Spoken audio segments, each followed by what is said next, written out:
talagang magmahal ng syota ng iba. Hindi mo mabisita kahit na okay sa kanya. Mahirap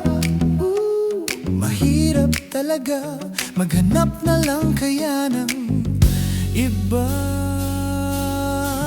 Ngunit kapag aking makita ang kanyang mga mata, nawawala ang aking pagkadismaya.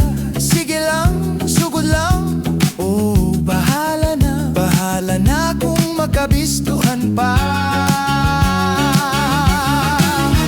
I-dial mo ang number sa telepono, huwag mong ibigay ang tunay na pangalan mo. Pag nakausap mo siya, sasabihin sa'yo, tumawag ka mamaya, nandito syota ko.